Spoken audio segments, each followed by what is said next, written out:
Pasangan apa yang cocok buat tipe feeling ya? Kalau sudah Misida yang nyampein pasti akan lebih jauh sederhana. Kalau Farid yang nyampein ruwet dalam. Misida itu levelnya udah master trainer, jadi artinya dia adalah orang yang paling fasih menguasai tentang Stephen. Dan alhamdulillah dia sebagai seorang psikolog dari awal menemukan social rule-nya, menemukan tujuan hidupnya ketika dia momentumnya mengenal Stephen.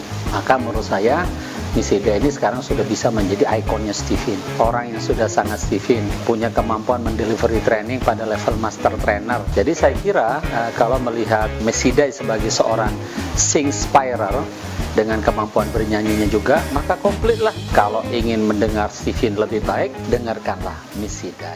Assalamualaikum, jumpa dengan Miss Sidai. Kali ini Miss Sidai mau jelasin hasil tes Stephen teman-teman yang baru tes di usianya sudah dewasa. Buat apaan sih tes Stephen kalau dipakai di usia dewasa? Miss Sidai juga waktu tes Stephen juga udah dewasa, udah usia 30-an, dan ternyata banyak banget kegunaannya. Kenapa sih? Karena teman-teman, dalam konsep Stephen, kita itu menganut teori fenotip sama dengan genetik plus lingkungan ya. Apa itu yang dimaksud? Fenotip itu 100% kondisi kita saat ini. Jadi kalau teman-teman melakukan pengetesan saat ini menggunakan kuesioner, survei, ada observasi, ada wawancara, yang itu disebut dengan alat tes psikometrik, itu kita mengukur fenotip kita. Artinya apa? Diri kita saat ini terdiri dari dua hal, yaitu apa? Genetik dan lingkungan. Genetik itu artinya sesuatu yang Allah letakkan pada diri kita menetap menjadi modal dasar kita. Namanya juga menetap, berarti apa? Kita nggak bisa pilih teman-teman, ya kan? Itu udah diberi sama Allah. Dan untuk mencari tahu genetika kita, yaitu adalah kesejatian diri kita perlu melakukan pengetesan menggunakan biometrik. Artinya sesuatu yang melekat di badan kita. Genetika itu apa sih? Jenis kelamin, mesin kecerdasan, drive motivasi otak, kapasitas otak, dan juga golongan darah. Kayak teman-teman kalau mau tahu golongan darahnya, yang dilakukan adalah mengambil sampel darah, benar kan?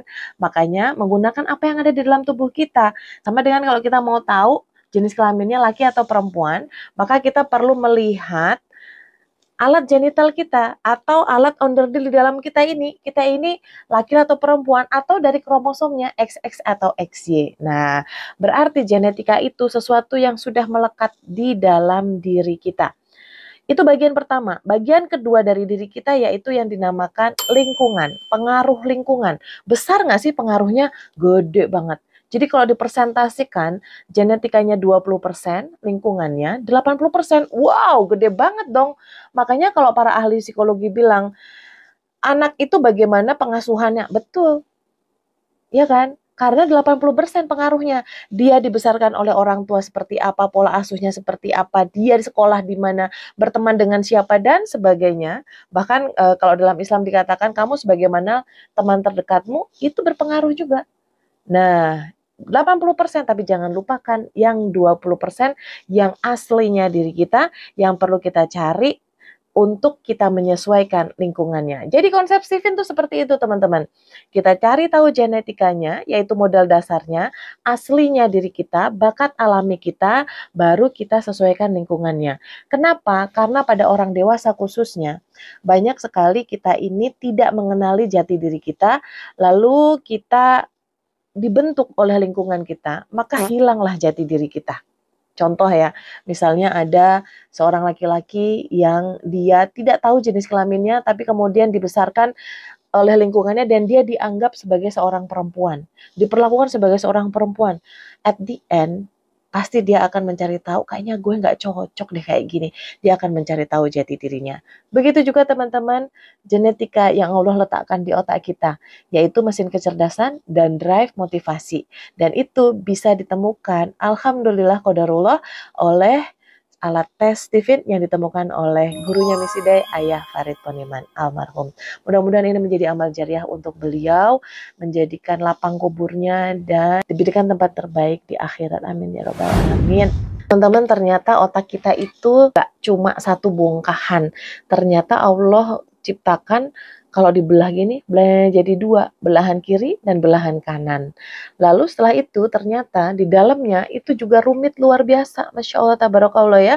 Dan ini yang akan kita bahas kalau teman-teman sudah mendapatkan sertifikat hasil tes Stephen-nya. Ketika teman-teman melakukan tes biometrik Stephen menggunakan 10 sidik jari yang di-scan, itu sama dengan men-scan di manakah letak dominasi otaknya, di belahan mana, dan di lapisan bagian luar atau bagian dalam. Caranya gimana? Teorinya adalah ada satu simpul syaraf yang menempel pada belahan tertentu dan lapisan tertentu yang ini akan menjadikan kita memiliki mesin kecerdasan atau operating system otak atau cara berpikir yang spesifik sesuai dengan yang Allah berikan. Yuk kita lihat. Kalau dalam Islam, kalau ada orang mau sholat, ada 5 orang sholat maka dicari satu imamnya. Kalau imamnya bagus, maka yang lain ikut bagus. Begitupun kalau imamnya nggak baik, maka yang lain juga jadi nggak baik. Stephen adalah psikologi Islam yang bersandar pada Al-Quran dan hadis. Maka menggunakan konsep berjamaah tadi, Stephen juga mencari tahu single intelligence, di manakah letak imam pada otak kita. Kalau teman-teman dominan di belahan kanan bawah, maka hasil tesnya adalah tipe feeling. Dan akan ada 2 jenis feeling, yaitu feeling introvert dan feeling extrovert. Feel kata kuncinya, maka tipe feeling dianugerahi kecerdasan perasaan, emosi, dan sosial. Karena Allah tempatkan pusat emosi adanya di otak limbik. Maka tipe ini berpikirnya pakai perasaan. Itu loh tipe yang kecenderungannya adalah baper, nggak enakan. Pengen menyenangkan banyak orang, pengen terkenal, pengen disukai banyak orang, pengen banyak temannya. Tapi punya PR untuk mengelola emosinya sendiri.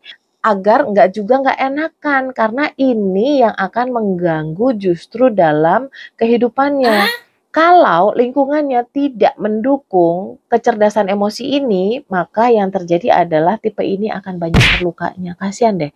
Bisa ditemukan banyak orang dewasa feeling yang terluka perasaannya, punya banyak luka-luka masa lalu, membawa beban berat, ya kalau kita disebutnya inner child, maka tidak muncul kecerdasannya.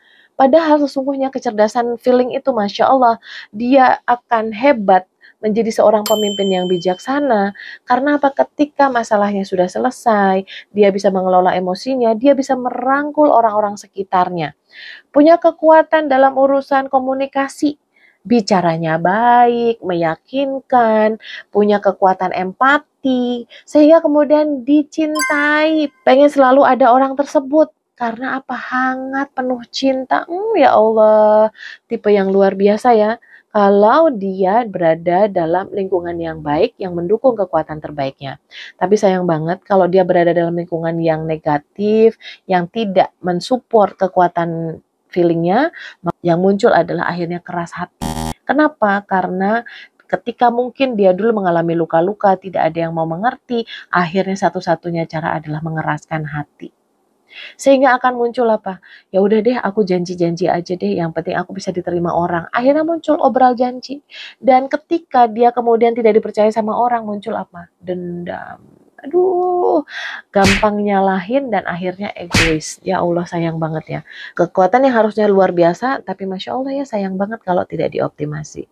Belahan otak kanan bawah dengan lapisan otak bagian dalam, maka akan menjadi feeling introvert. Limbik kanan bagian luar akan menjadi feeling extrovert.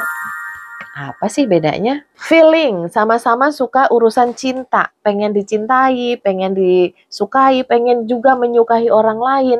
Ini bedanya feeling introvert dan feeling extrovert. Feeling introvert, dorongannya dari dalam diri, maka kecenderungannya dia akan mengolah dirinya untuk menjadi seorang yang teladan, seorang yang bisa jadi figur, yang disukai banyak orang, maka kecenderungannya dia mencari cinta untuk, lihat gue dong.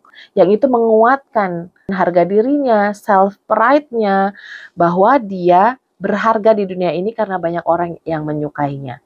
Feeling introvert cenderung menjadikan dirinya sebagai seorang king, seorang pemimpin, seorang raja. Sementara feeling extrovert, karena lapisan otak luarnya motivasinya datang dari luar, dia cenderung lebih fokus kepada dunia di luar dirinya, maka cenderung untuk mencintai orang lain. Bahkan kadang-kadang lebih banyak mencintai orang lain dibanding mencintai dirinya sendiri. Kalau melihat orang lain punya potensi hebat, rasanya pengen diajarin, pengen diasuh, pengen diayomi. Maka emang ya tipe ini tuh si kingmaker, senang banget untuk menjadikan seseorang itu king. Maka tipe feeling extrovert terbaik ketika dia menjadi penempa, guru, dan akhirnya dicari oleh orang untuk tolong dong bantuin gue, aku pengen berguru sama kamu. Dicari cinta. Pasangan apa yang cocok buat tipe feeling ya? Pasangan yang seiman dan beda jenis kelaminnya, of course. Tapi untuk feeling ya, sesungguhnya mau pasangan apa aja yang penting dia suka. Karena ukuran bagi feeling itu suka nggak suka, cinta nggak cinta.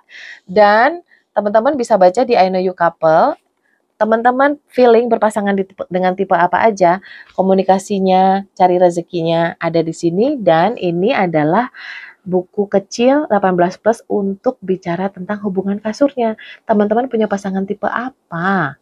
Urusan cinta, cinta yang ada di atas kasur, yang di dalam kamar, private.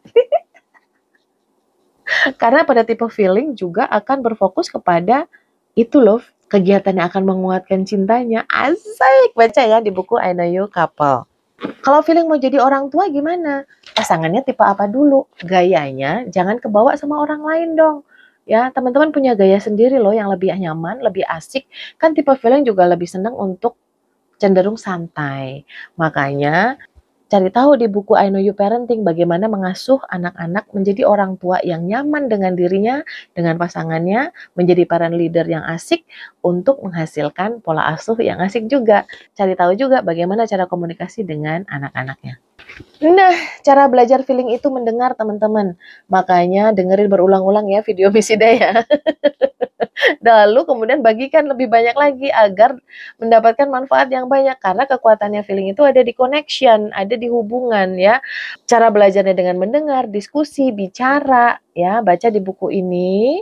Nah, kadang-kadang yang kasihannya itu kalau di sekolah guru-guru nggak mengerti bahwa anak ini punya kekuatan bicara. Maka kelihatannya dia ini suka ngobrol. Yuk teman-teman guru kita belajar lagi, baca di buku I Know You School agar kita menjadi pendidik yang bisa mengerti bahwa Allah ciptakan ada orang-orang seperti orang feeling ini yang kekuatan bicaranya bisa dijadikan produktif dalam belajarnya. Karir bagi feeling, gunakan kekuatan komunikasi dan relasinya. Kalau teman-teman mau lebih nyaman, teman-teman bekerja apapun yang berhubungan dengan manusia, yang bisa diajak ngobrol, yang bisa diajak berteman, yang bisa diajak untuk bercengkrama, maka insya Allah teman-teman akan berkarir dengan lebih bahagia, ikhlas, gak banyak ngeluhnya, dan akhirnya banyak bersyukurnya, bermanfaat untuk banyak orang. I know you because I love you. I know